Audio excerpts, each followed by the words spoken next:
اللہ نے یہ لکھ دیا ہے کہ غالب آئے گا اللہ عز و جل اور اس کے رسول۔ اللہ فرماتا ہے میں غالب آؤں گا ضرور اور میرے رسول۔ دنیا میں غلبہ ہوگا تو اللہ اور اس کے رسول کا ہی ہوگا۔ وقتی طور پر باطل طاقتیں، باطل طاغوتی طاقتیں اگر تھوڑی دیر کے لیے تخت پر آ جائیں یا اپنی طاقت کا مظاہرہ کریں تو یوں سمجھ لیں کہ یہ ایک چھوٹا سا وقت ہے، ورنہ ہمیشہ اللہ ہی کی عزت اور اس کے رسولوں کی ہی عزت ہوگی۔ میں آج آپ تمام حضرات کو ایک میسج یہ دینا چاہتا ہوں، جس قوم کو اللہ تعالیٰ نے عزت کا پروانہ عطا کیا کہ عزت تمہارے لیے، اور جب ہمیں یہ پتہ چل گیا کہ اس کائنات میں ہماری ہی عزت ہونی چاہیے تو اس کی فکر بھی آپ کو ہونی چاہیے۔ ایسا کوئی کام نہ ہو جس سے تمہاری عزت خطرے میں آئے، اور اس بات کا بھی خیال ہونا چاہیے کہ صرف میری ہی نہیں پورے مومنین کی عزت کا اللہ نے پروانہ عطا کیا۔ کہیں کسی ایمان والے کی عزت پر خطرہ آئے تو مجھے بھی بے چینی ہونی چاہیے۔ قرآن کا فرمان ہے کہ عزت مومنین کے لیے۔ اللہ کے نبی صلی اللہ تعالیٰ علیہ وسلم نے تو یہ ارشاد فرمایا کہ میرے نزدیک مومن کی عزت کیا معنی رکھتی ہے جانتے ہیں؟ حضور اکرم صلی اللہ علیہ وسلم ارشاد فرماتے ہیں یہ ذی الحجہ کا مہینہ تھا۔ ذی الحجہ کے مہینے میں 10ویں ذی الحجہ تاریخ بڑی اہم ہے، بقرعید ہوتی ہے، اور حجاج اکرام کے لیے ایک بہت ہی عظیم دن ہے۔ رسول پاک صلی اللہ تعالیٰ علیہ وسلم ارشاد فرماتے ہیں جیسے آج کے دن کی حرمت ہے، آج کے دن کی عزت ہے، یعنی 10 ذی الحجہ کی، اور اس مہینے کی جیسی عزت ہے اور اس مقام کی جتنی عزت ہے مکہ مکرمہ۔ اور پھر میرے آقا صلی اللہ علیہ وسلم ارشاد فرماتے ہیں اس خانہ کعبہ کی جتنی عزت ہے اس سے بڑھ کر میرے نزدیک ایک مومن کی عزت ہے۔ یہ رسول پاک صلی اللہ تعالیٰ علیہ وسلم کا فرمان عالی شان ہے۔ مومن کی عزت، مومن کا خون، اس کی آبرو خانہ کعبہ سے بڑھ کر کے ہے۔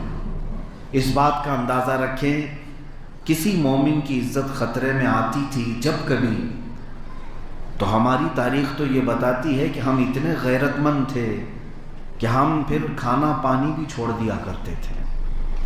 ہماری تاریخ یہ ہے کہ مومنین کی عزت پر کہیں خطرہ آ جائے تو ہم اپنے عیش و آرام کو ترک کر جاتے۔ جنگیں ہوئی ہیں، ان معاملات کو لے کر جنگیں ہوئی ہیں۔ ایک بہت اہم بات میں آپ کو بتا دوں کہ اگر آپ کے اندر غیرت باقی ہے تو سمجھ لو کہ آپ زندہ ہیں۔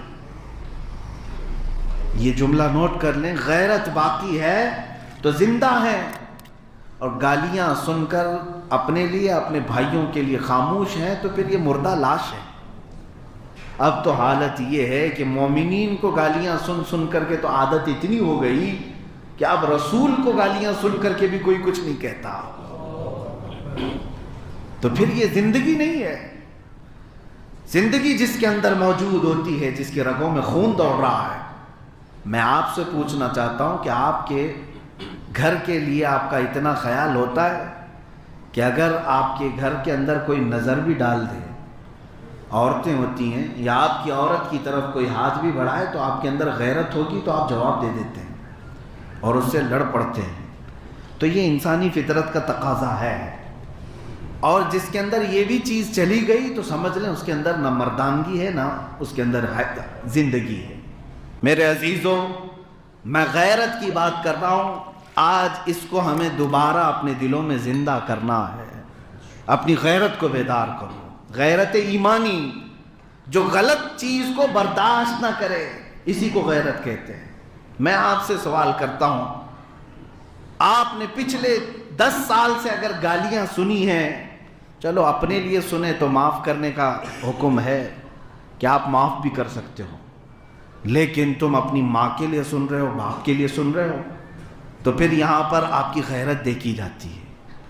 اور اس سے بڑھ کر کے اگر اللہ اور اس کے رسول کے لیے سن رہے ہو تب پھر تمہیں معاف کرنے کا بھی حق نہیں ہے، پھر تمہارے اندر اختیار نہیں۔ اب لوگ امن کی بات کرتے ہوئے کہتے ہیں ارے اسلام تو بڑی شانتی کا مذہب ہے، سب کو معاف کرتے ہیں، معاف کرنے کا درس ہے اس میں۔ تو اگر کچھ ایسے خبیث قسم کے لوگ تمہارے نبی کو، دین کو یا اللہ کو گالیاں دے رہے تو معاف کر دو، چھوڑ دو انہیں۔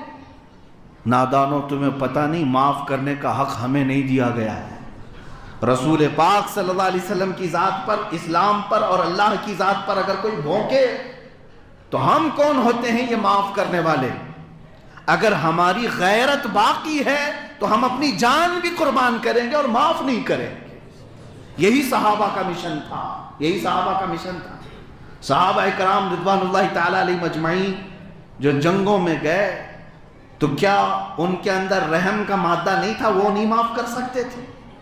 انہوں نے اگر لڑائیاں کی ہیں تو اپنی ذات کے لیے نہیں کیا، اللہ اور اس کے رسول کے لیے کیا ہے۔ جب کبھی کوئی حضور پاک صلی اللہ علیہ وسلم کے خلاف بولا تو ان کی تلواریں باہر آ گئیں اور انہوں نے مقابلہ بھی کیا۔ آپ کو میں سلطان صلاح الدین ایوبی کی بات بتاؤں، آج تاریخ کی کتابیں اٹھا کر کے پڑھ لینا، انگلش پڑھتے ہو، انگریزی پڑھتے ہو تو انگریز مؤرخین نے جو تاریخ لکھی وہ بھی پڑھ لینا۔ صلاح الدین ایوبی کی تاریخ میں انہوں نے کیا لکھا ہے؟ انگریزوں نے لکھا، میں اپنے لکھے ہوئے لوگوں کی بات نہیں کر، انگریزوں نے لکھا ہے کہ ہم نے پچھلے بادشاہوں میں، پچھلے جرنلوں میں، سپہ سالاروں میں ایسا کوئی سپہ سالار دیکھا ہی نہیں جیسا صلاح الدین تھا۔ یہ عیسائی لوگوں نے لکھا ہے، یورپی لوگوں نے لکھا ہے۔ ان سے پوچھو کیوں، کیا اس کے اندر خوبی تھی؟ وہ کہتے ہیں کہ جو اس کے ساتھ 10 سال تک جنگیں لڑتا رہا، لیکن جب قید میں آیا تو صلاح الدین نے اسے آزاد بھی کیا، چھوڑ دیا۔ بڑے بڑے عیسائیوں کے بادشاہوں کو اس نے چھوڑ دیا، یہاں تک کہ جب بیت المقدس فتح ہوا، اس وقت کی تاریخ میں آپ کو بتاؤں، عیسائیوں نے جب بیت المقدس کو پر قبضہ کیا تھا 96 سال پہلے، صلاح الدین کے آنے سے 96 سال پہلے، پورے فلسطین میں اتنا قتل کیا تھا کہ کہیں سے بھی چلے آدمی تو اس کے پیر خون میں ڈوب جاتے تھے۔ مسلمانوں کا اتنا قتل کیا تھا۔ عیسائی جب غالب آئے تھے بیت المقدس کو فتح کر کے، 96 سال تک انہوں نے اتنا قتل کیا، اتنا ظلم کیا، بلکہ مسجد اقصیٰ کی زمین کو بھی لال کر دیا تھا، بیت المقدس کی زمین بھی لال ہو گئی تھی۔ لیکن صلاح الدین جب آئے 96 سال کے بعد، تاریخ تو نہیں بھولی جاتی نا، ہمارے بچوں کو تم نے قتل کیا تھا، ہمارے بڑوں کو مارا تھا، سب کچھ دیکھا، لیکن صلاح الدین ایوبی جب بیت المقدس پر غالب آئے اور بیت المقدس کو فتح کیا تو اعلان پورے بیت المقدس کی دیواروں سے یہ کیا گیا تھا کہ جو رہنا چاہے وہ خوشی سے رہے اور جو جانا چاہے وہ امن کے ساتھ چلا جائے، کسی کا قتل نہیں کیا جائے گا۔ یہ اعلان سن کر کے عیسائی یوں ہی نہیں گئے، مسجد کے دیواروں پر یا دروازوں پر جو سونے کی چیزیں لگائی گئی تھی وہ بھی کھرچ کھرچ کر کے لے جا رہے تھے۔ سپاہی مسلمانوں کے دیکھ رہے تھے۔ صلاح الدین نے کہا انہیں لے جانے دو مال، انہیں لے جانے دو مال، جتنا لے جاتے ہیں۔ اسی کی ترجمانی اقبال نے کہا تھا، شہادت ہے مطلوب و مقصود مومن، نہ مال غنیمت نہ کشور کشائی۔ مومن کا مطلب اور مقصد جو ہے وہ مال حاصل کرنا، تخت حاصل کرنا نہیں ہوتا، اللہ کی رضا اور شہادت حاصل کرنا ہوتا ہے۔ ہاں وہ لے جاتے ہیں دنیا والے، مال تو لے جانے دو۔ اب جو بات میں عرض کرنے جا رہا ہوں وہ یہ ہے، سب کو آزاد کرنے والا صلاح الدین، سب کو معاف کرنے والا صلاح الدین ایک بار اتنے جلال میں تھا کہ آنکھیں لال تھی، تلوار چمک رہی تھی۔ کس کے لیے؟ برنس نام کا ایک جرنل تھا عیسائیوں کا، اس کو قید کر کے لایا گیا۔ اس کا جرم کیا تھا؟ صرف 2.5 سال قبل اس برنس نام کے اس عیسائی سپاہی نے مسلمانوں کے ایک قافلے کو گرفتار کیا، ان کا مال لوٹا، انہیں مارا، لیکن ساتھ میں یہ جملہ کہا تھا، کہاں ہے تمہارے محمد، بلاؤ ان کو مدد کے لیے۔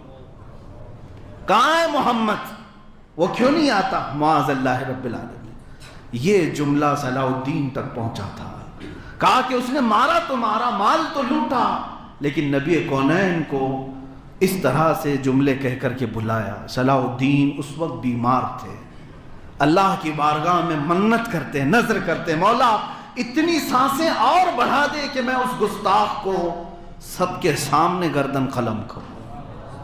2.5 سال ہو گئے، صحت یاب بھی ہوئے، اور ایک وقت وہ بھی آیا کہ جب برنس بھی قید ہو کر کے آ گیا۔ عیسائی بکرے کی اماں کب تک خیر منائے گی؟ ایک دن تو بقرعید آئے گی، ایک دن تو بقرعید آئی جاتی ہے۔ آج صلاح الدین ایوبی کے ہاتھ میں برنس آیا، اس نے خود کہا صلاح الدین ہمارے بڑے بڑے سپاہیوں کو تو نے آزاد کیا، مجھے کیوں قتل کرنے کے لیے سب کے سامنے کھڑا کیا گیا؟ صلاح الدین ایوبی نے تلوار لہرائی اور کہا برنس آج سے 2.5 سال پہلے تو نے کہا تھا کچھ غریب مسلمانوں کو کہ بلاؤ کہاں ہے وہ محمد، دیکھ اس محمد نے مجھے بھیجا ہے صلی اللہ تعالی علیہ وسلم، اور اس کی گردن قلم کیا، اور پھر اعلان کیا صلاح الدین اپنے ساتھ ہونے والے ہر ظلم کو معاف کر سکتا ہے، نبی کونین کی طرف اٹھنے والی انگلی کو ہمیشہ کے لیے ختم کر سکتا ہے۔ حضور صلی اللہ علیہ وسلم کے لیے اور اسلام کے لیے جو بات خلاف شرع یا خلاف عادت نکلے گی، پھر اس کا مقابلہ کرنا، اسی کو غیرت کہتے ہیں۔ یہی غیرت ہے، انہوں نے ہمیں غیرت سکھائی تھی، غیرت ایمانی آج ہمارے اندر آنے کی ضرورت ہے۔ اے مسلمانوں، جب تمہاری غیرت باقی ہوگی تو دوسری قوموں کے اندر مجال بھی نہیں، دوسری قوموں کے اندر آپ سے چھیڑ چھاڑ کرنے کی مجال نہیں۔ ایک بات یاد رکھنا، کتے اسی وقت ناچتے ہیں جب وہ شیر کو سوتا ہوا دیکھتے ہیں، اور اگر وہ بیدار ہو تو کسی کی مجال نہیں ہوتی۔ آج حالت یہی ہے کہ تم سوئے ہوئے ہو، بیدار ہو جاؤ ایمانی حالت کے ساتھ، تو پھر دیکھنا جیسے کہ شاعر نے کہا تھا بیدار تو ہو لینے دو اس قوم کو، بیدار تو ہو لینے دو اس قوم کو، پھر ہر قوم پکارے گی حسین ہمارے ہیں، انہیں کہنا پڑے گا کہ حسین ہمارے بھی ہیں، کیوں؟ تم اگر بیدار ہو پھر وہ بھی کہیں گے محمد ہمارے بھی ہیں صلی اللہ علیہ وسلم۔ ایک وقت تھا جب تمہارا غلبہ تھا تو دوسرے بھی یہ کہتے تھے کہ محمد صلی اللہ علیہ وسلم جیسا کوئی انسان ہی نہیں تھا۔ آج تم سوئے ہوئے ہو اور غیرت بھی جا رہی ہے، جس کی وجہ سے اوچھے حملے حضور پاک صلی اللہ علیہ وسلم کی شان پر، اسلام پر اور قرآن پر کیے جا رہے ہیں۔ یہ غیرت ہی کا معاملہ ہے۔ آپ کو میں بتاؤں، غیرت کی ایک چھوٹی سی مثال یہ بھی دے دوں۔ ہندوستان اور عرب میں کتنا لمبا فاصلہ ہے؟ تقریباً 4000 کلومیٹر سے زیادہ کا فاصلہ ہے۔ ہند اس وقت سندھ دونوں ایک تھے، اکھنڈ بھارت جس کو کہتے ہیں۔ سندھ کے علاقے میں ایک راجہ دابر سنگھ تھا، اس کے حکومت میں کچھ گنڈوں نے مسلمان عورتوں کو گرفتار کیا جو حج پہ جا رہی تھی۔ یہ 90 ہجری کے قریب کا واقعہ ہے، 90 ہجری کی بات کر رہا ہوں، 1442 ہو گئے۔ اس زمانے میں کچھ عورتوں کو گرفتار کیا، ان کا مال لوٹ لیا۔ ان خواتین نے صرف اتنا پکارا تھا کہ کوئی عرب تک ہمارا پیغام پہنچا دے، اگر ہمارا کوئی بھائی زندہ ہے تو ہماری عزتوں کو بچا دے۔ کچھ تجارت کرنے کے لیے جو عرب آئے ہوئے تھے، ان کو پتہ چلا کہ ان کے گنڈوں نے گرفتار کیا ہے۔ وہ جب واپس عرب میں پہنچے تو وہاں کے گورنر کے سامنے واقعہ سنا رہے تھے کہ سندھ میں ایسے کچھ مسلمان عورتوں کو گرفتار کر کے گنڈوں نے ان کی عزت لوٹی ہے، مال بھی لوٹا، حج پہ جا رہی تھی عورتیں۔ گورنر کے سامنے تاجر لوگ واقعہ سنا رہے تھے۔ 19 سال کا ایک جوان کھڑا تھا، محمد بن قاسم۔ غیرت جاگ گئی، کہا کہ کہاں ایسا ہوا ہے؟ کہا سندھ میں۔ اس 19 سالہ جوان نے کبھی سندھ کا نہ دورہ کیا نہ ہند کو دیکھا تھا، عرب میں بیٹھا ہوا، اور 19 سال کی عمر ہوتی کیا؟ آج ہمارے ہاں تو اس کو لڑکپن کہتے ہیں، بچپن بھی کہتے ہیں بعض لوگ، جبکہ 19 سال کی عمر میں محمد بن قاسم نے وہیں سے پکار کر کہا لبیک یا اختی، اے میری بہن میں آ رہا ہوں تیری عزت کی حفاظت کے لیے۔ 10,000 کا لشکر لے کر محمد بن قاسم سب سے پہلے سندھ کے وادی میں اترنے والا، سب سے پہلے محمد بن قاسم نے اس راجا سے یہی کہا تھا کہ ان خواتین کو چھوڑ دو، ان عورتوں کی عزت سے کھیلنا چھوڑ دو، انہیں آزاد کر دو۔ وہ بڑے مقدس سفر پر تھی، ہم امن کے ساتھ آپ سے مطالبہ کر رہے ہیں، لیکن راجا کو غرور اتنا تھا، گھمنڈ اتنا تھا اپنی طاقت پر، کہا کہ تم جیسے چھوٹے چھوٹے بچوں کے ساتھ راجا ایسی حرکت کرے گا کہ تمہارا نشان ختم ہو جائے گا۔ محمد بن قاسم کو للکارتا، اور تم مجھ سے کہتے ہو کہ عورتوں کو چھوڑ دے، ایسا کبھی نہیں ہو سکتا۔ محمد بن قاسم نے کہا کہ اگر تم چھوڑ نہیں سکتے تو پھر آ جاؤ، ہمارا اور تمہارا مقابلہ ہوگا۔ اور یہ 3 دن تک کی جنگ تھی، تاریخ میں آج بھی لکھا ہوا ہے، پنڈتوں نے بھی یہ تاریخ لکھی ہے۔ سب سے پہلی جنگ جو سندھ کے میدان میں ہوئی وہ ایک غیرت کے نام پر ہوئی ہے۔ محمد بن قاسم نے وہ جوہر دکھائے تھے کہ 3 دن کے اندر سارے فوجی راجا کے تتر بتر ہو گئے، اور وہ راجا بھی قیدی ہو کر کے گرفتار ہوا، ہمیشہ کے لیے خاتمہ ہوا، ایک تخت ختم ہوا، ایک ظلم ختم ہوا، ان عورتوں کو آزاد بھی کیا اور پرچم اسلام بھی لہرایا۔ محمد بن قاسم 19 سال کا جوان ہے جو ایک غیرت کو لے کر کے عرب سے یہاں چلا آیا تھا۔ اے جوانوں، تمہاری غیرت کہاں ہے؟ آج تمہاری بہنوں کی بھی عزت لوٹی جا رہی ہے۔ کیا یہ دلی کے واقعے نہیں آپ کو جھنجھوڑتے، جہاں پر ہر آئے دن کوئی نہ کوئی ایک خاتون کو ریپ کرنا، اسے مار ڈالنا، اسے جلا دینا، ختم کرنا؟ اس پر کتنے لوگوں کی آوازیں اٹھتی ہیں؟ آپ کو پتہ ہے ہماری سیاست میں بھی کتنی نمائندگی ہے؟ 300 کے قریب تو پورے ہندوستان میں MLA مسلمان بیٹھے ہوئے ہیں۔ پتہ نہیں ان کی زبانوں پر کس نے تالے لگائے ہیں۔ میرے عزیزوں، اگر اللہ نے تمہیں منصب دیا ہے تو آواز تو اٹھاؤ اپنی بہنوں کے لیے۔ تم کبھی آواز نہیں اٹھاتے، اپنی بہنوں کے لیے تو پکارو۔ جن خواتین کو ان درندوں نے نوچ ڈالا، کیا قیامت کے دن تم سے سوال نہیں ہوگا؟ قرآن کی آیتیں میں تمہیں پڑھ کر کے بتاتا ہوں۔ سورہ تکویر میں اللہ فرماتا ہے وَإِذَا الْمَوْءُودَةُ سُئِلَتْ بِأَيِّ ذَنبٍ قُتِلَتْ۔ قرآن کہتا ہے یہ جو دفنا دی جاتی تھیں عرب کی بچیاں، زندہ دفنا دی جاتی تھی پہلے لڑکیاں، تو قیامت کے دن یہ دفنائی ہوئی بچیاں کھڑی ہوں گی، ماری گئی ہوئی لڑکیاں کھڑی ہوں گی، اور وہ پوچھیں گی کہ مولا ان سے سوال کر کے مجھے کس جرم میں قتل کیا گیا تھا، مجھے کس گناہ پر مارا گیا تھا؟ تو موجود سارے لوگوں کو یہ جواب دینا ہوگا، تمہارے آنکھوں کے سامنے مارا گیا ہے، تمہارے سامنے قتل کیا گیا ہے، تم نے آواز تک نہیں اٹھائی۔ ہم نے اپنے ممبروں سے جو آواز اٹھانی ہے وہ اٹھا لیا۔ اگر ہماری آواز کو یہ ظالم روکتے ہیں تو ہم موت تک حق کی بات کہتے رہیں گے، ہم بولتے رہیں گے، چاہے ہماری آواز کو دبانے کے لیے تم پوری طاقت کا استعمال کرو۔ اللہ سے میں ہمیشہ یہی دعا کرتا ہوں کہ مولا اس سے پہلے موت دے دینا جب ہماری غیرت مرنے والی ہو۔ غیرت جب تک زندہ ہے ہم بولتے رہیں گے، چاہے چھوٹے مجمع میں چاہے بڑے مجمع میں۔ میں آپ کو بھی بیدار کرنے کے لیے آیا ہوں۔ اللہ کے نبی صلی اللہ علیہ وسلم کی ایک حدیث ہے، ارشاد فرماتے کہ تمہارے دلوں میں اللہ تعالیٰ وہن ڈال دے گا قیامت کے قریب۔ تو صحابہ نے پوچھا کہ وہن کیا چیز ہے؟ حضور صلی اللہ علیہ وسلم نے جب یہ فرمایا تو اس کی تشریح سنو حدیث میں کہ اللہ کافروں کا خوف تمہارے دل پر ڈال دے گا، ان کا رعب ڈال دے گا تمہارے دلوں میں، ڈرتے مرتے رہو گے۔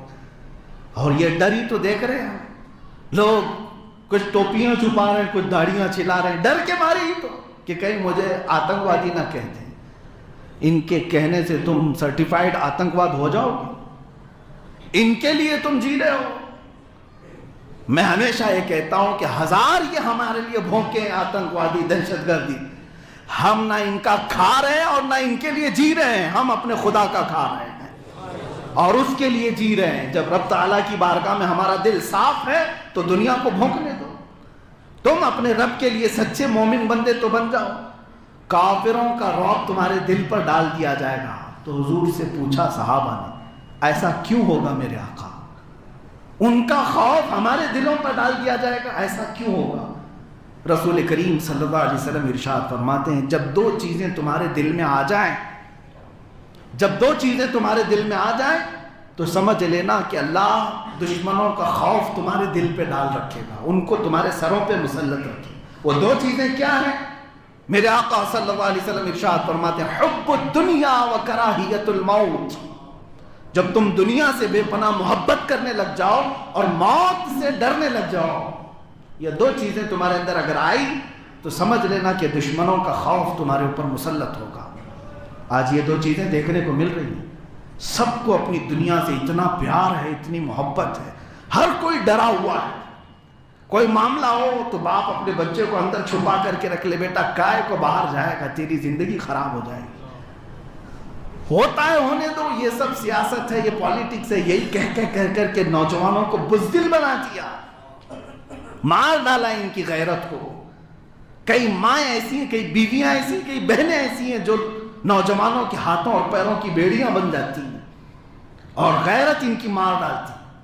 اگر عورتیں کسی نوجوان کو حق بات کہنے سے روکتی ہیں تو ایک دن کا انتظار کرو، جب تمہاری عزتوں پر کوئی حملہ کرے گا تب بھی یہ جوان کچھ نہیں کہے گا، کچھ نہیں کہے گا۔